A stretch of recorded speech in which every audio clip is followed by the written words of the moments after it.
ഞാനിപ്പോൾ പാലക്കാട് ജില്ലയുള്ള എൻ്റെ ഫ്രണ്ട് സഫീറിൻ്റെ കൂടെ ഞാനിന്ന് നല്ലൊരു യാത്രയിലാണുള്ളത്. നമ്മുടെ ഏറ്റവും ഇഷ്ടപ്പെടുന്ന സ്ഥലമായ ഒറ്റപ്പാലത്തിനടുത്തുള്ള വരിക്കാശ്ശേരി മനയിലേക്കാണ് ഇന്നത്തെ യാത്ര.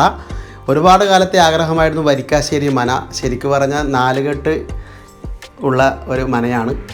അപ്പോൾ ശരിക്കും പറഞ്ഞാൽ ഇവിടെ ഫസ്റ്റ് നമ്മൾ കയറുമ്പോൾ തന്നെ ഇവിടെ എഴുതി വെച്ചിട്ടുണ്ട് പല കാര്യങ്ങളും. അതുപോലെ തന്നെ നമ്മൾക്ക് ഇവിടെ 30 രൂപയാണ് ടിക്കറ്റ് ചാർജ് വരുന്നത്.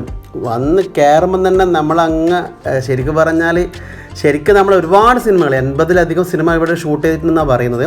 അത്രയും മലയാള സിനിമയുടെ ഈറ്റില്ലം എന്ന് വേണമെങ്കിൽ പറയാം, മലയാള സിനിമയുടെ തറവാട് എന്ന് പറയാം. അത്രത്തോളം നമുക്ക് പ്രാധാന്യമുള്ളൊരു മനയാണ് വരിക്കാശ്ശേരി മന. ഈ കാണുന്നത് നമുക്ക് അത്യാവശ്യം കൂൾ ഡ്രിങ്ക്സ്, സ്നാക്സ് എല്ലാം കഴിക്കാനുള്ളൊരു സ്ഥലമാണ്. എല്ലാം ഒരൊറ്റ കളറാണ്. ഇത് ഒരു പത്തായപ്പുര, കളപ്പുര, അങ്ങനെ ഒരുപാട് വീടുകളുണ്ട് അടുത്തടുത്തായിട്ടുണ്ട് ചെറിയ ചെറിയ. അപ്പോൾ മെയിൻ മനയാണിത്. ഏകദേശം 74ഓളം റൂമുകളുണ്ട്. അപ്പോൾ ശരിക്കും പറഞ്ഞാൽ എത്ര നില? 3 നിലയാണ് വരുന്നത്. അപ്പോൾ ഈ ഒരു സംഭവം നേരിട്ട് കാണുക എന്ന് പറഞ്ഞാൽ മുൻജന്മ സുഹൃതം തന്നെയാണ്. ഈ ഒരു സ്ഥലത്ത് നമ്മൾ എത്ര സിനിമകൾ കണ്ടിട്ടുണ്ടല്ലേ. തൊട്ടടുത്ത് തന്നെ ഒരു ശ്രീകൃഷ്ണ ക്ഷേത്രമുണ്ട്. ഇതാണ് ക്ഷേത്രം. ക്ഷേത്രത്തിനകത്ത് പ്രവേശനമില്ല, ഇപ്പോൾ സമയം പൂജാ സമയമാണ്. അതുപോലെ തൊട്ടടുത്ത് തന്നെ നമുക്ക് ഈ ഒരു കുളമുണ്ട്. ഈ കുളത്തിൽ നമ്മൾ ഒരുപാട് സിനിമകൾ കണ്ടിട്ടുണ്ട്. ചന്ദ്രോത്സവം, ദേവാസുരം, അങ്ങനെ ഒരുപാട് സിനിമ, 6-ാം നമ്പരെല്ലാം നമ്മൾ ഇവിടുന്ന് കണ്ടിട്ടുണ്ട്. അപ്പോൾ ഈ ഒരു മനയിൽ നമുക്ക് സിനിമകൾ, എനിക്ക് തോന്നുന്നത് അവസാനം ഞാൻ കണ്ട സിനിമ ഭ്രമയുഗമാണെന്ന് എനിക്ക് തോന്നുന്നത്. ഭ്രമയുഗം ഇതിൻ്റെ ഉള്ളിൽ നിന്നാണ് ഷൂട്ടിങ് ചെയ്തിട്ടുള്ളത്. അപ്പോൾ ഇതാണ് നമ്മുടെ വരിക്കാശ്ശേരി മന. അതിൻ്റെ മുന്നിൽ നിൽക്കുമ്പോൾ ഒരു പ്രൗഢി. നമ്മൾക്ക് 6-ാം നമ്പുരാൻ, ദേവാസുരം, വല്യേട്ടൻ എന്ന് വേണ്ട നമ്മളെ സൂപ്പർ ഡൂപ്പർ ഹിറ്റായിട്ടുള്ള ഒരുപാട് സിനിമക്ക് വേദിയൊരുക്കിയ നമ്മുടെ സ്വന്തം വരിക്കാശ്ശേരി മനയുടെ മുന്നിലാണെന്നുള്ളത് ഒരുപാട് കാലത്തെ ആഗ്രഹമാണ്. അപ്പോൾ ഇതിൻ്റെ ഉള്ളിലേക്ക് നമുക്ക് കയറണം. അപ്പോൾ എൻ്റെ സുഹൃത്ത് സഫീർ ഉള്ളത് കൊണ്ട് മാത്രമാണ് എനിക്കിവിടെ ഇന്ന് വരാൻ പറ്റിയത്. അപ്പോൾ ഇതിൻ്റെ ഉള്ളിലേക്ക് കയറി ഇതിൻ്റെ ഉള്ള കാഴ്ചകളും കാര്യങ്ങളൊക്കെ നമുക്ക് കാണാം. നേരെ നമുക്ക് ഉള്ളിലേക്ക് പോകാം.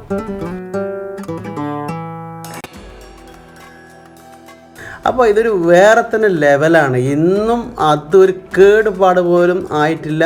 അതിനത്രയും നല്ല രീതിയിൽ അവർ സംരക്ഷിക്കുന്നുണ്ട്. അതിനാണ് ഈ പ്ലസ് പോയിൻറ്റ്. എനിക്ക് ഏറ്റവും ഇഷ്ടപ്പെട്ട സംഭവം അതാണ്. സാധാരണ നമ്മൾ പോകുമ്പോൾ ഒരുപാട് ജീർണിച്ച അവസ്ഥയിലാണ് ഉണ്ടാവുക മനകളെല്ലാം. പക്ഷേ കേരളത്തിൽ എനിക്ക് തോന്നുന്നത് ഞാൻ കണ്ടതിൽ ഏറ്റവും ബ്യൂട്ടിഫുള്ളായിട്ടുള്ള വൃത്തി സൂക്ഷിക്കുന്നൊരു മനയാണിത്. വേറെ ഉണ്ടോയെന്ന് എനിക്കറിയില്ല, ഞാൻ കണ്ടതാണ് എൻ്റെ അഭിപ്രായം പറഞ്ഞത്. അത്രയും ഒരു കേടുപാടും ഇല്ലാതെ പഴമ നിലനിർത്തി ഇന്നും അതുപോലെ തന്നെയുണ്ട്. ഇതിൻ്റെ ഉള്ളിലെ കേരള നടുമുറ്റം കാണുന്നുണ്ട്.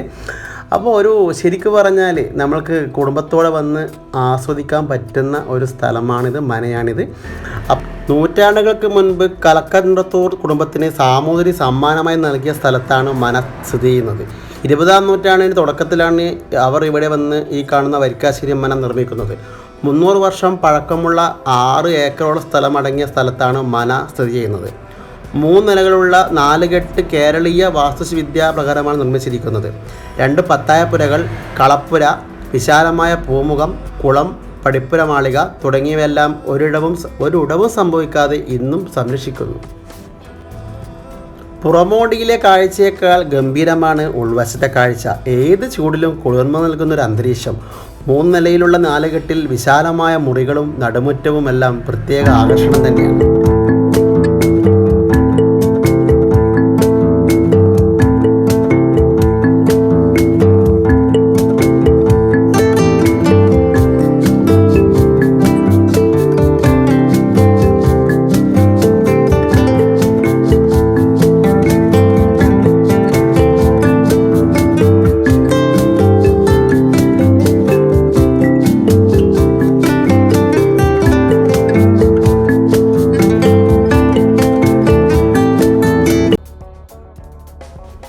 ആ കാലത്ത് ഉപയോഗിച്ചിരുന്ന അടുപ്പുകൾ, അതുപോലെ ആട്ടുകല്ലുകൾ, ഇങ്ങനെ ഒരുപാട് കാഴ്ചകളായിരുന്നു. അതൊന്നും സംഭവിച്ചിട്ടില്ല.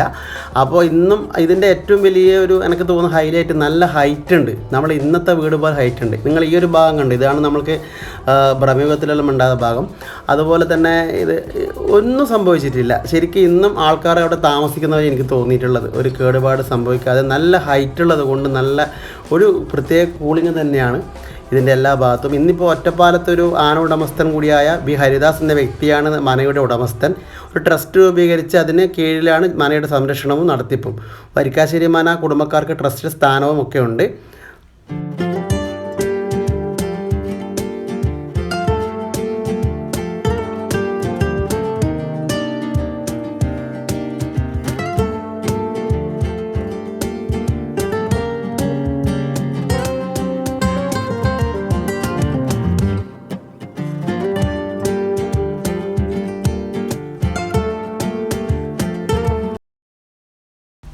അപ്പോൾ ഈ ഒരു ആന ഇവിടെയുള്ളത് തന്നെയാണ്, മനയുള്ള ആനയാണ്. ഇതെനിക്ക് ഒരു ലക്കായി ഈ ആനനെ കിട്ടിയത്. ആന വെള്ളം കുടിക്കാനും കുറച്ചൊന്ന് വെള്ളം ചൂടിന് വെള്ളം നനക്കാനും ഒക്കെ ആക്കി ആന വന്നിട്ടാണുള്ളത്. അപ്പോൾ ആന ഒന്ന് കുളിച്ച്, ചെറിയൊരു കാക്കക്കുളി എന്നെല്ലാം പറയുന്ന ഒരു കുളിയാണ്.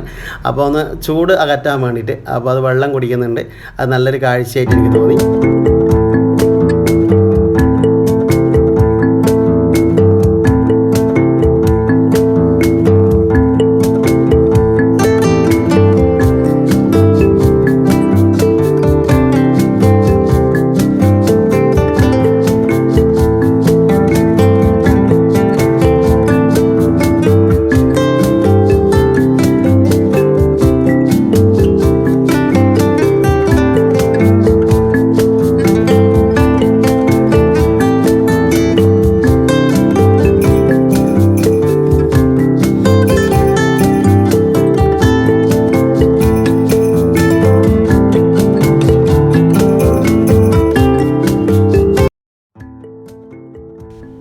ഇത് പത്തായപ്പുരയാണ്, ഒരു രക്ഷയുമില്ല, 3 നിലയുണ്ട് ഇതും.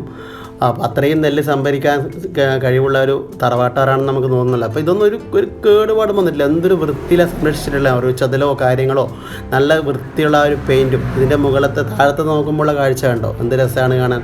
അപ്പോൾ അതുപോലെ തന്നെ മുകളിൽ നിന്ന് ഞാൻ കാണിച്ചു തരാം. എത്ര കണ്ടാലും മതിയാവുന്നില്ല, എത്ര നോക്കിയാലും മതിയാവുന്നില്ല, അത്രത്തോളം സൗന്ദര്യം. ഏക്കർ കണക്കിനുള്ള സ്ഥലത്ത് ശരിക്കും നമുക്ക് സിനിമ ഷൂട്ടിങ്ങുകാർക്ക് ഇവിടെ വന്നാൽ ഒന്നും ചെയ്യാനില്ല, പ്രത്യേകിച്ച് ആർട്ട് വർക്കൊന്നും ചെയ്യാനില്ല. ഇതങ്ങ് ക്യാമറ അങ്ങ് എടുത്തങ്ങ് വെക്കുക വേണ്ടു. അത്രയും ബ്യൂട്ടിഫുള്ളാണ്, പ്രത്യേകിച്ച് ഒന്നും ചെയ്യാനില്ല. ഇപ്പം അടുത്ത കാലത്തൊന്നും ഷൂട്ടിങ്ങിന് കൊടുത്തിട്ടില്ല എന്നാണ് പറഞ്ഞത്. കഴിഞ്ഞ വർഷമാണ് അവസാനം കൊടുത്തതെന്ന് പറഞ്ഞിട്ടുണ്ട്. അപ്പോൾ ഷൂട്ടിങ്ങിന് കൊടുക്കുമ്പോൾ ആ സമയത്ത് പ്രവേശനം ഉണ്ടായിരിക്കുകയില്ല.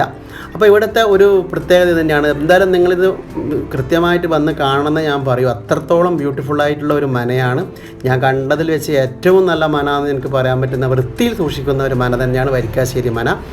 അപ്പോൾ ഇവിടുത്തെ ഉള്ളിലുള്ള കാഴ്ചകൾ കണ്ടില്ലേ, ഈ പത്തായപ്പുരേനുള്ളിലുള്ള നല്ല ടൈൽസ്, ആ കാലത്തെ ശരിക്കും പറഞ്ഞാൽ ടൈൽസ് എന്ന് നമ്മൾ പറയാൻ പാടില്ല, ആ കാലത്തെ നിലത്തിട്ട മൊസൈക്കോ അങ്ങനെയൊന്നും ആയിരിക്കാം. അത്രത്തോളം ഭംഗി അതിനുണ്ട്. അതുപോലെ തന്നെ മരപ്പണികളെല്ലാം ഇന്നും ഒരു കേടുപാടും വന്നിട്ടില്ല. അപ്പോൾ ചില സ്ഥലങ്ങളിൽ മുകളിലേക്ക് കയറ്റാത്തതെന്ന് പറഞ്ഞാൽ ക്യാമറ കാര്യങ്ങളെല്ലാം സൗകര്യങ്ങൾ കുറവായതുകൊണ്ടായിരിക്കും ഉള്ളിലേക്ക് അങ്ങനെ കയറ്റാത്തത്. അപ്പോൾ ഇന്നത്തെ യുവമിഥുനങ്ങൾ വന്ന് അവരെ സല്ലാപങ്ങൾ നടത്തുന്നതുകൊണ്ടായിരിക്കാം ചില സ്ഥലങ്ങളിൽ അടച്ചിട്ടുണ്ട്, മുകളിലേക്ക് പ്രവേശനമില്ല. അതൊരു കണക്കിന് നല്ലത് തന്നെയാണ്.